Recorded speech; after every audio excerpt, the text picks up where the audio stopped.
are here. It is good to come together for the purpose of co-creating. Do you agree? Yes. You are knowing what you are wanting? Do you like the evolution of your own desire?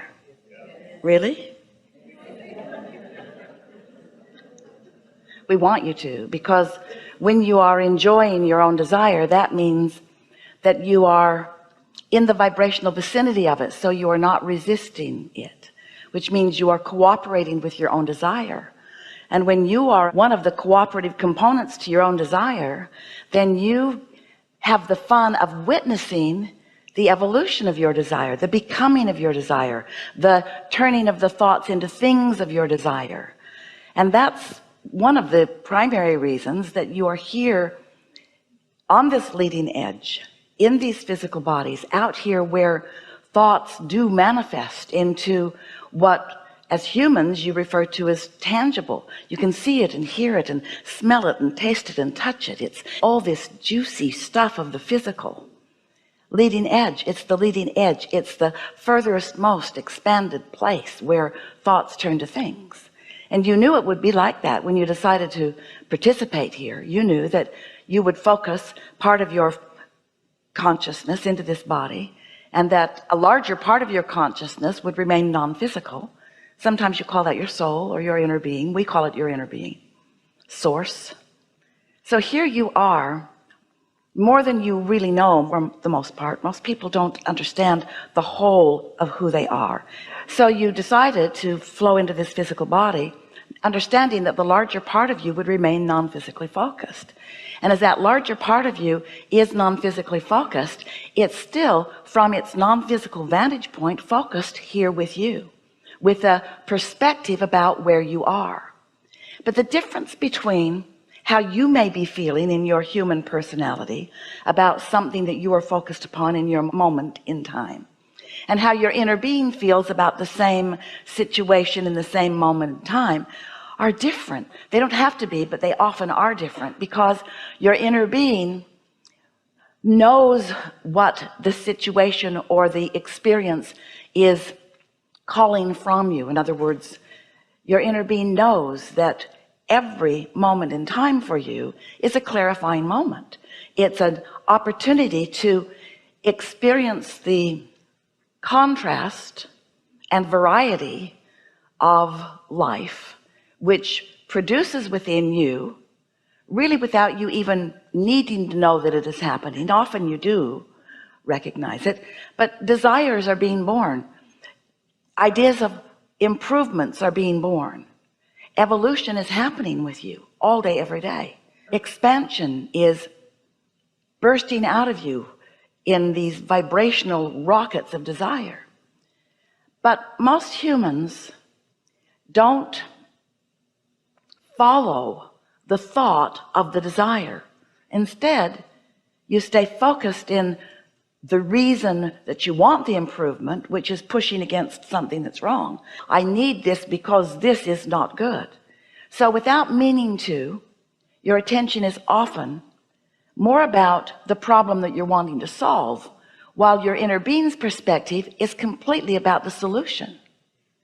Your inner being spends no time defending your reason for the solution, or trying to explain or justify why you deserve a solution. That's just no. But when you do that, when you justify, when you defend, when you rationalize, when you try to get the good stuff by pushing against the bad stuff, then you are vibrationally different from your own inner being. And when that happens, there's resistance within you. There's a resistance within you that is evidenced by your negative emotion, and it's the reason that things are not becoming the solution that you prefer more quickly. So we want you to ask yourself today and every day from now on, whenever you're feeling anything less than really good feeling emotion, is this serving me any way to keep active in my vibration, my awareness of what I don't want? And we say it is of no value to you. And you may say, well, I need to defend myself a little more.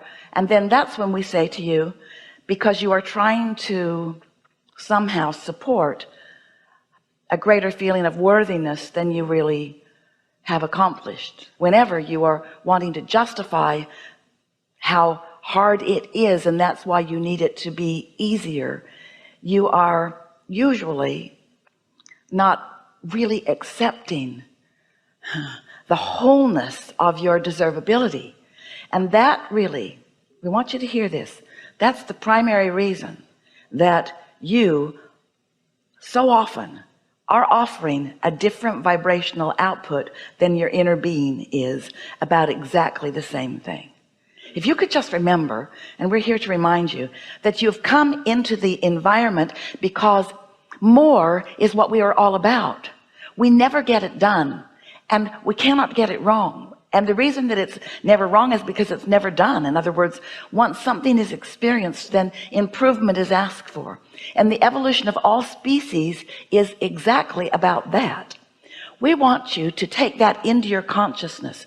We want you to be ready to embrace the reason that you're here, for the creative satisfaction of exploring and acknowledging that something could be improved, that something could feel better, that something could be better, that something could be more efficient, that something could be more fun, that you could feel better. We want you to accept that as the dominant premise of why you are here, and then off you go into living happily ever after.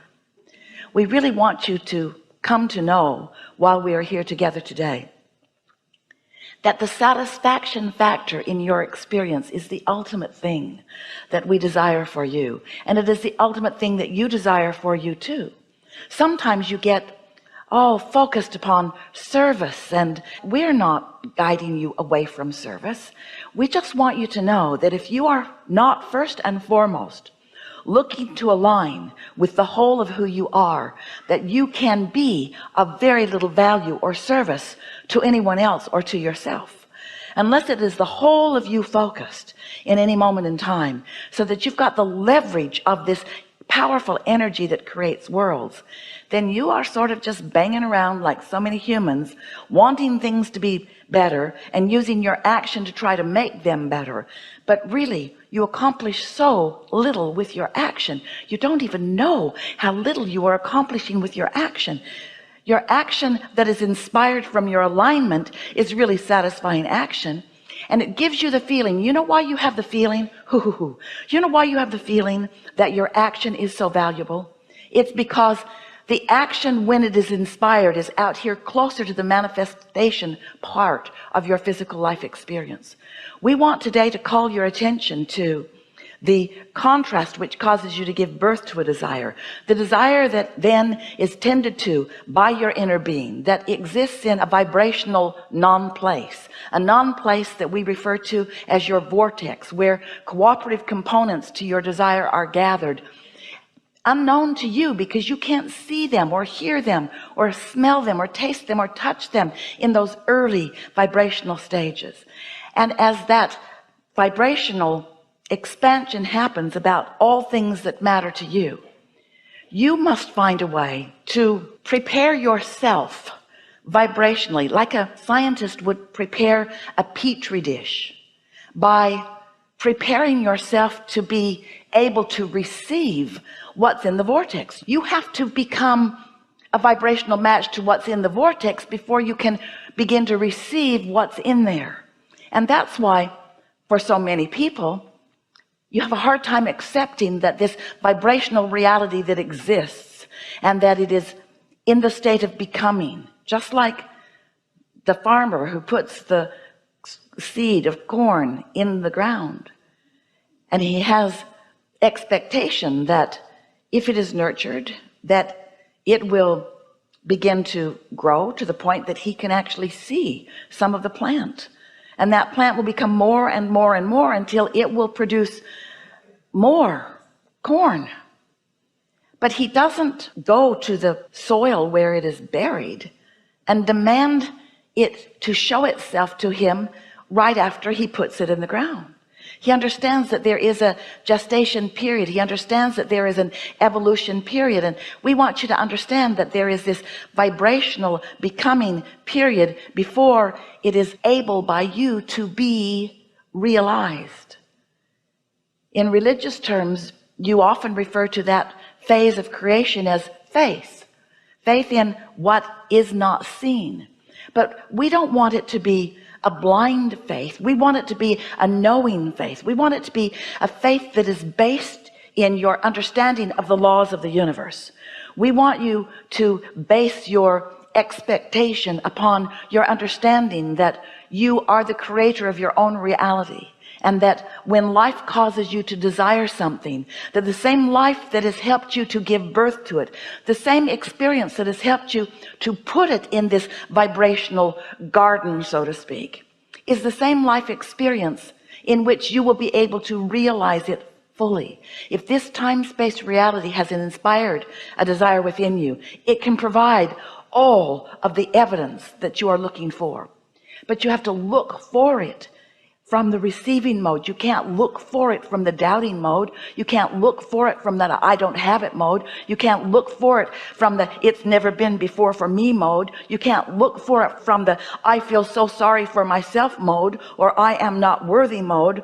You have to look for it from the expectant mode, that these are the laws and this is how it works, and I am source energy in a physical body, and I've come into this body with reason and purpose, and my life is inspiring the definition, the specificity of what I am wanting to create, and I have launched rockets of desire, and this is my life in the making. And even though I can't see it yet, I can sense it, I know it, I trust it, I believe in it, and I'm using my thoughts to prepare myself for a vibrational state of being, of readiness to receive. Because from the moment you give birth to it, your inner being is giving you evidence of it. But if you're not receiving it, it's because you have more doubt in your vibration than you do expectation. You have more anger in your expectation than you do love. You have more lack in your expectation, a sort of lack consciousness. It's all right, but you know how you got there? You got there because if you can't see it, you think it isn't.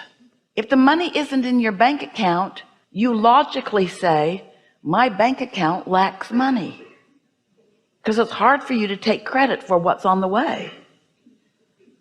You have sort of figured out how to do that, though. You extend credit to yourself all the time. You create right up to the edge of your bank balance. No, you create right up to the edge of your credit limit. And we want you to understand you are unlimited in your non-physical currency. So we are eager to talk with you about anything that matters to you. We want to help you to accomplish that vibrational state where you can deliberately witness the unfolding of your desires, because that's the fun part. If you are someone who creates a magnificent sculpture, there it is, and isn't it beautiful? And there it is. People say to you, so